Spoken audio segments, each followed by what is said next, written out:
heart, I'm very thankful to this institution, my seniors, definitely. চাই থাকক আমাৰ এই প্ৰতিবেদন আশীৰ্বাদ সদায় আমাৰ লগত আছে আন্তৰিক শুভেচ্ছা জ্ঞাপন কৰিছো এয়া আমি আহিছো তেখেতৰ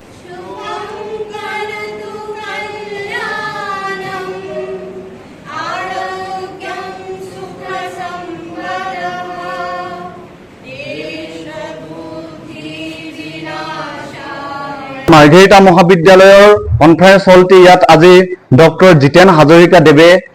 উদ্বোধন কৰে আৰু ইয়াৰ ভিতৰৰ চৌপাশ মই অলপ কিছু সময় পিছতে আপোনালোকৰ আগত দেখুৱাম আৰু চাই থাকক আমাৰ এই প্ৰতিবেদন আজি ৪৭ সংখ্যক মাৰ্ঘেৰিটা মহাবিদ্যালয়ৰ প্ৰতিষ্ঠা দিৱসৰ কিছু দৃশ্য আহক আজি আমি এই প্ৰতিষ্ঠা দিৱসটি সকলোৰে সৈতে উপভোগ কৰোঁ আৰু এয়া ডিব্ৰুগড় বিশ্ববিদ্যালয়ৰ উপাচাৰ্য ডক্টৰ জিতেন হাজৰিকা দেৱে মাৰ্ঘেৰিটা মহাবিদ্যালয় কনফাৰেন্সটো উদ্ঘাটন কৰে আৰু এয়া উপাচাৰ্য দেৱক মাৰ্ঘেৰিটা মহাবিদ্যালয়ৰ শিক্ষকবৃন্দই মূল সভাস্থললৈ আগবঢ়াই লৈ যায় আপোনালোকে হয়তো ৱালত আঁকি থোৱা অৰণ্য মানৱ যাদৱ পায়েঙৰ প্ৰতিচ্ছবি দেখিছে এই ছবিখনে মাৰ্ঘেৰিটা মহাবিদ্যালয়লৈ অহা প্ৰতিগৰাকী ব্যক্তিৰ মন আকৰ্ষণ কৰিবলৈ সক্ষম হয় আৰু বহুতেই এই ছবিখনৰ ওচৰত এখন ফটো উঠি সাঁচি ৰখাৰ প্ৰয়াস কৰে সভাখনৰ শুভাৰম্ভ কৰে মাৰ্ঘেৰিটা মহাবিদ্যালয়ৰ শীৰ্ষগীতটিৰে আৰু শীৰ্ষগীতটিৰ গুৰি ধৰে আমাৰ মহাবিদ্যালয়ৰে ছাত্ৰ ছাত্ৰীসকলে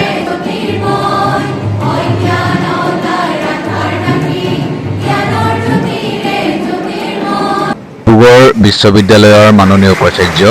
ডক্টৰ জিতেন হাজৰিকা দেৱক মাৰ্ঘেৰিটা মহাবিদ্যালয়ৰ তৰফৰ পৰা শ্ৰদ্ধা ভক্তি জ্ঞাপন কৰা হয় সন্মান দিয়া হয় মৰম যচা হয় আমি প্ৰয়াস কৰিম মাৰ্ঘেৰিটা মহাবিদ্যালয়ৰ কেইজনমান ছাত্ৰ ছাত্ৰীৰ সৈতে কথা পাতিবলৈ মনৰ ভাৱ ল'বলৈ মহাবিদ্যালয়খনৰ পৰা বহুতো শিকিলোঁ মহাবিদ্যালয়ৰ লগত জড়িত হ'লোঁ মহাবিদ্যালয়খনৰ প্ৰতিটো কাম প্ৰতিটো চিন্তা ইয়াৰ শিক্ষক শিক্ষয়িত্ৰীসকলৰ লগত ওতঃপ্ৰোতভাৱে জড়িত হ'লোঁ তেখেতসকলৰ মৰম আশীৰ্বাদ সদায় আমাৰ লগত আছে আৰু তেখেতসকলৰ প্ৰচেষ্টাত আজি এই মহাবিদ্যালয়খনে ৪৭ সংখ্যক প্ৰতিষ্ঠা দিৱসৰ উদযাপন কৰিব পাৰিছে আৰু আগন্তুক দিনত আশা কৰোঁ তেখেতসকলৰ যি নিস্বাৰ্থ সেৱা সেই সেৱাৰ আৰু আমাৰ ছাত্ৰ ছাত্ৰীসকলৰ যি প্ৰচেষ্টাত আমি আৰু আগুৱাই নিব পাৰিম এই মহাবিদ্যালয়খনৰ উন্নতিৰ দিশত আমি সদায় আগুৱাই যাব পাৰিম আৰু এই ক্ষেত্ৰত অধ্যক্ষ মহোদয়ৰ লগতে আমাৰ শিক্ষাগুৰুসকলে সহায় কৰিব কি ক'ব আজি Well, myself Kastrika Gogoi. So it's been a pleasure for all of the students of Margherita College that we are studying here in this prestigious institution, and I'm very glad that I have taken admission in this institution. So in my future years, since it's my first semester, it will be glad that if the institution will help us, not only me, all the students, regarding our education, also upgrading our educational skills in sports, in like everywhere. Your feelings somewhat Well, today it's my first day in some like program. Before we have attended our freshers, but to be honest, I have not enjoyed it.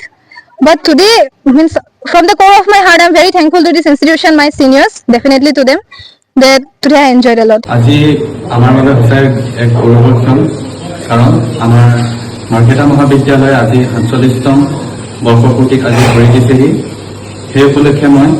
এজন প্ৰাক্তন ছাত্ৰ হিচাপে মই সকলোকে শুভেচ্ছা জ্ঞাপন কৰিছোঁ তথা আমাৰ এইখন মহাবিদ্যালয়ৰ পৰা বহুতো ছাত্ৰ ছাত্ৰীয়ে অসমৰ লগতে ভাৰতৰ বিভিন্ন স্থানত গৈ বহুতো ভাল কাম কৰি আমাৰ মাৰ্ঘেৰিটা অঞ্চল লগতে মাৰ্ঘেৰিটাখনকো গৌৰৱান্বিত কৰিছে তথা আমাৰ মাৰ্ঘেৰিটা মহাবিদ্যালয় শ্ৰদ্ধাৰ ডক্টৰ অতনু কাকতি ছাৰ তেখেতকো মই ধন্যবাদ জ্ঞাপন কৰিছোঁ কাৰণ তেখেতেও আমাৰ মাৰ্ঘেৰিটা মহাবিদ্যালয়খনক বহুত সুন্দৰভাৱে পৰিচালনা কৰি আছে তথা